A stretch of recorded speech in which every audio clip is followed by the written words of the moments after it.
If, for whatever reason, you think you need an Apple Watch, this video just might convince you otherwise.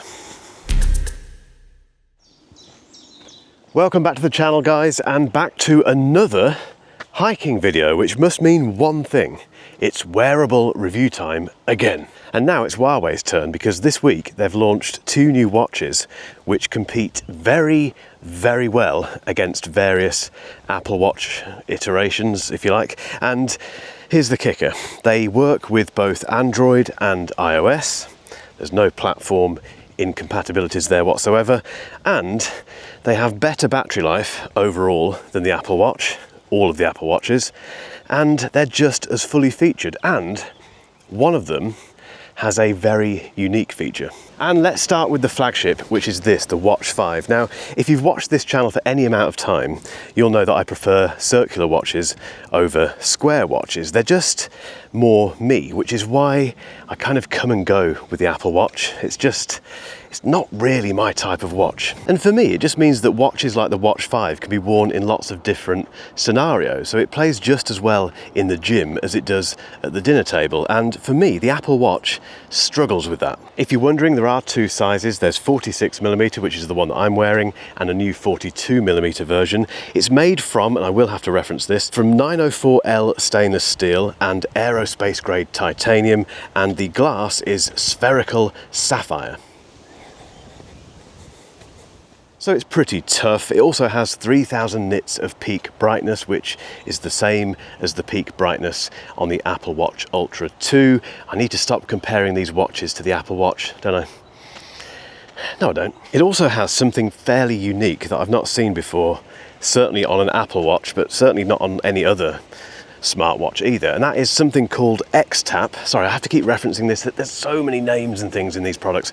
X-Tap, which is basically a multi-sensing button on the side of the watch. And what that means basically is that you put your finger on it and it does a PPG, an ECG, and it measures things like your SpO2, but also your arterial stiffness, and it throws all of this into a one-off, not one-off, is it one-off? It's not one-off. Should have read this before I started doing this review. It basically gives you a report about your health overall. It's not a doctor, and you shouldn't use that information to, ascertain whether or not you're going to be alive tomorrow, but it does give you a very good idea about your general overall health. And if you see anything in that report that bothers you, you go to your doctor. Although I'm not a doctor, do not take this as medical advice. Why am I going this way? No, I'm going to continue and see where this path goes. Now, Huawei are calling, or they're suggesting, that the X-Tap technology is the future of health monitoring, which is a massive claim. And I can't substantiate that at all. I can't test it, obviously. But what I like about it is that it's a new piece of hardware on the watch that isn't AI. I'm sure it uses AI and stuff, but it's a hardware feature built into Huawei's health tech, or their software and their research. They do a lot of research, by the way. I went to their health lab in China last year, and it's very impressive.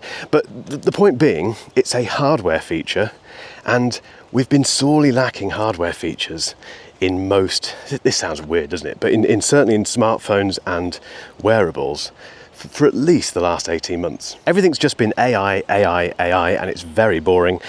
This watch feels different to that. The other thing they've built into this is some new gesture controls, which do feel very much like those that you get on the Apple Watch. One of them is a pinch thing where you go like that and it will cancel your alarm and do various other things. Another one, which I haven't seen on the Fruit Company's watch, is this kind of flick slidey thing where you do that and it changes what you're choosing on the display.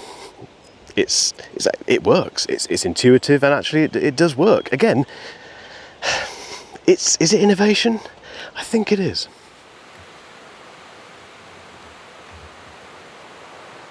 Such a hard job I've got. It's a serious sports watch as well. There's over 100 workout modes, including pro sports stuff. So if you're a proper tennis player or badmintonist, then you can track your efforts on the Watch 5 as well. So it's great with that. What else? Oh, the other thing is battery life. So it has a maximum of 12 days of battery life, but that is in battery saver mode. Regardless, if you compare that against the you know what I'm going to say, the maximum Apple Watch Ultra 2 battery life, which in my experience is about 3.5 days, absolute at the limits.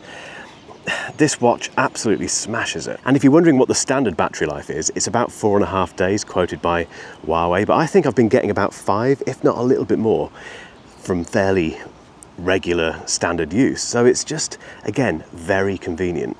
Another big change that Huawei has made is that the Watch 5 is NFC compatible in more countries now as well, so you can use it to make payments pretty much wherever you happen to be. There's a lot to like about this watch, and it starts at $399 in the UK, which is really good pricing. I know you can get an Apple Watch for similar money, but it's not circular, it doesn't have that battery life, and what else? Oh, it doesn't work on Android.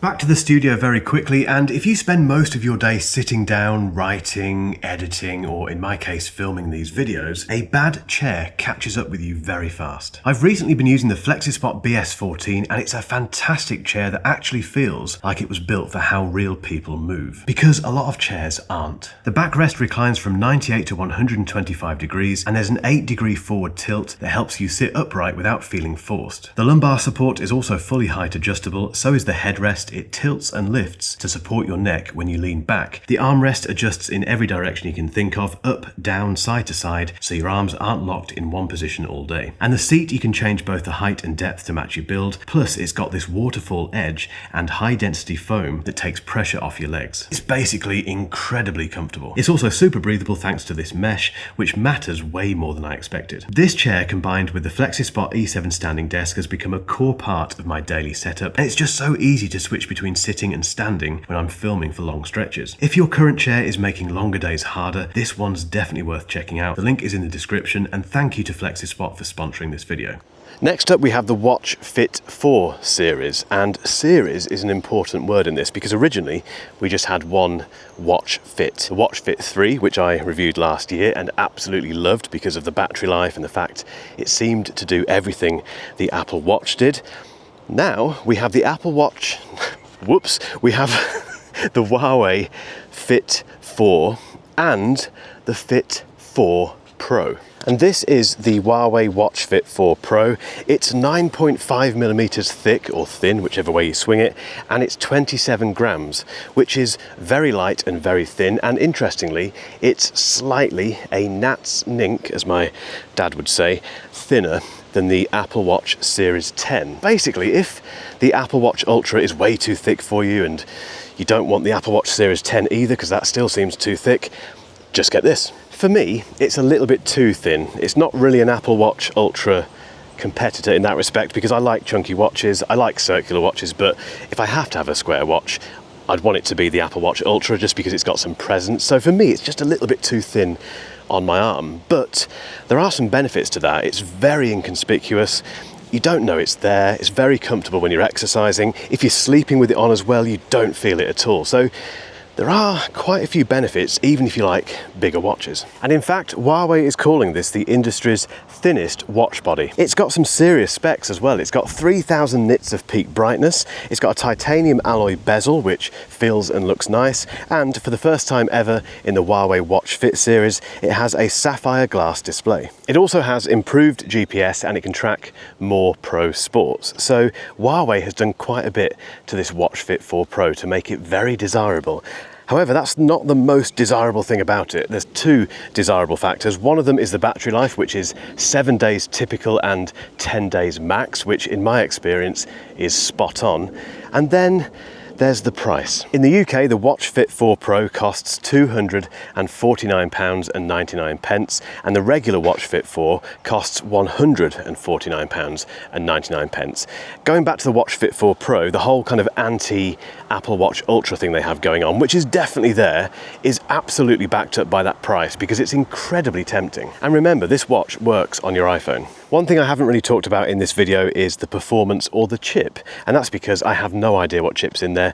Huawei doesn't give this kind of stuff away, but I can tell you in everyday use, the Watch Fit 4 Pro feels exactly like my Apple Watch Ultra and the Apple Watch Ultra 2. There's no difference in performance. It's snappy, fast, it never lags, it never crashes, it doesn't matter. Huawei has once again knocked it out of the park with these two releases. For me, the Watch 5 gets the crown out of the two because it's just a nicer looking watch, and for me it's circular and it just looks better basically. However, if you want an anti-Apple Watch Ultra, the Watch Fit 4 Pro, it needs to be on your list. But as always guys, it's over to you now. Which one of these two watches would you go for and why? And if you haven't hit that subscribe button yet, you know what to do.